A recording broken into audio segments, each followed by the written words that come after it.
네, 바울은 어제 자신을 소개하면서 나는 죄인 중에 괴수다 이렇게 고백했었죠. 그러면서 믿음에서 파선한 후메네오와 알렉산더가 있었다라고 두 사람을 예로 들었습니다. 그렇기 때문에 믿음이 파선하지 않기 위해서 어떻게 해야 되냐? 오늘 1절에 첫째로 중요한 것이 모든 사람을 위한 간구와 기도와 도고와 감사를 하라라고 권면하고 있습니다. 어떤 사람은 이 간구와 기도와 도고와 감사를 같은 의미의 단어를 반복해서 강조하는 것이다라고 주장합니다만 이 네 단어들이 열거된 것은 단순한 반복은 아닙니다. 이 단어들의 원어상의 원어를 좀 비교해 보시면 약간씩 다른데요. 첫 번째 간구는 헬라어로 데시스라는 단어입니다. 긴박한 상황에서의 어떤 특별한 성취를 위한 탄원을 의미합니다.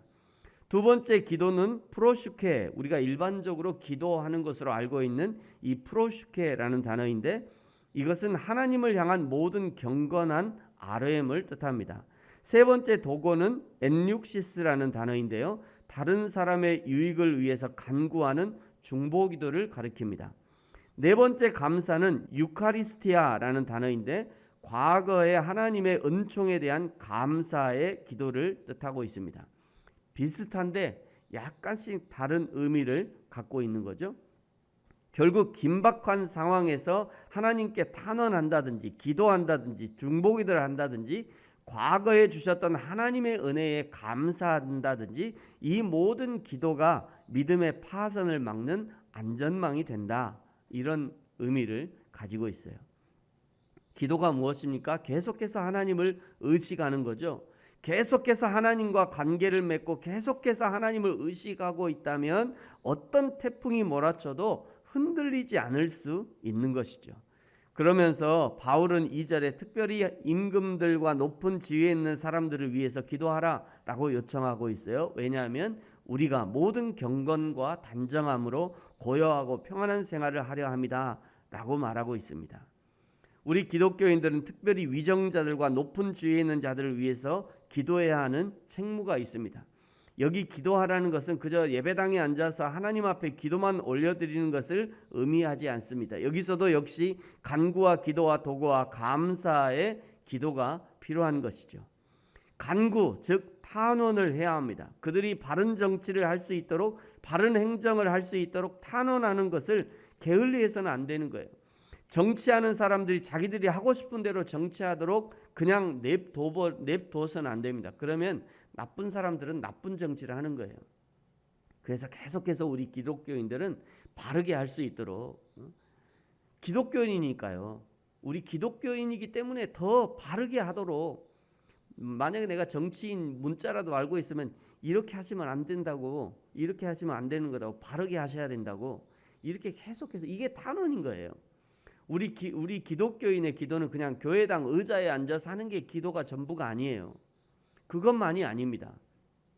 우리가 해야 될, 기독교인으로서 사회를 바르게 해야 되는 것도 역시 기도라는 거예요. 가끔 우리 교회 앞에 이렇게 화분을, 양쪽에 이렇게 화분을 놨잖아요. 꼭 거기다 쓰레기 버리는 사람들이 있어요. 제가 생각해, 이건 분명히 기독교인은 아니다. 예수 믿는 사람이면 절대 이렇게 안 한다. 예수 안 믿으니까 그냥 안 믿는 사람이라 거기다 뭐 담배꽁초도 버리고 어떤 사람은 거기다 쓰레기를 버리고 간다는 거죠. 그런데 기독교인이면 그것 줍는 것도 기도의 행위가 되는 겁니다. 그거를 바르게 잘 크도록 하는 것도 그 행위가 된다는 거예요. 제가 요 앞에 저 초소 뒤에 그 화분 줄을 있는데 거기다가 이렇게 바람개비를 꽂아놨어요. 그랬더니 여기 초소에 하신 그 경비 아저씨가 와가지고 어느 날 전화가 왔어요. 전화를 받았더니 목사님, 네, 거기 그 초소 뒤에 화분에 권사님이 그 바람개비 꽂아 놓으셨어요? 깜짝 왜요? 그랬더니 아니 그게 너무 좋아서 누가 했을까 했더니 어느 분이 아마 교회 권사님이 했겠죠? 이렇게 하더라고요. 그래, 그거 저 다이소 가서 사가지고 꽂아놨다고. 네, 알겠습니다. 이 정도 돼야 되는 거예요. 누군가가 좋은 일을 했으면 이거 기독교인이 했겠지. 누군가 선한 일을 했을 때 이거는 예수 믿는 사람이 했을 거야. 이 정도가 되는 거예요. 이 모든 것이 기도에 포함되는 거예요. 이 모든 것이. 그냥 기도를 교회당 의자에 앉아서 하는 것으로 한정해서는 안 됩니다. 네, 그러면서 4절은요. 우리 하나님이 원하시는 것이 무엇인지 우리에게 알려주고 있어요. 여러분 우리 4절 같이 한번 읽을까요? 시작.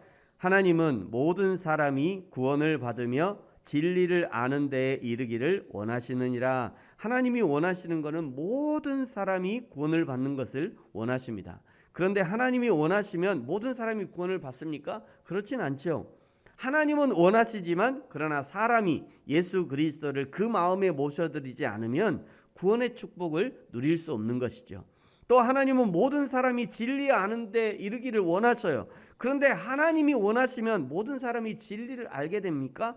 아닙니다. 그렇게 되는 것이 아니에요. 하나님이 아무리 원하셔도 사람이 하나님의 진리에 관심을 갖고 공부하고 탐구하지 않으면 하나님의 진리를 알 수 없게 되는 거죠. 그래서 조금은 머리가 아프고 따분할 수 있지만 재미없을 수 있지만 그래도 공부를 해야 되고 그래야 하나님의 진리를 알게 되는 거죠. 어제 우리 전도사님이 수요일 날 설교하는데 습관은 뭘 담는다고요? 내용을 담는다라는 아주 기가 막힌 설교를 하셨어요. 습관을 내용을 담는 거예요. 그러니까 내가 늘 예배 자리에 있어야 나는 하나님께 쓰임 받고 싶어요. 나 하나님 앞에 위대한 쓰임 받고 싶어요. 근데 정작 예배 자리에 없어. 그럼 하나님이 지금도 예배자를 찾는 이유가 뭐냐면 하나님의 일을 할 사람들을 찾는 거예요. 하나님의 일을 하는 사람들을 찾는데 그걸 어디서 찾냐? 예배 자리에서 찾는 거예요. 근데 하나님의 일을 하고자 하는 사람이 예배의 자리에 없으면 하나님의 이 복의 통로가 열리지 않는 거니까 하나님이 찾는 그 자리에 없으니까 이 일을 할 수가 없는 거죠.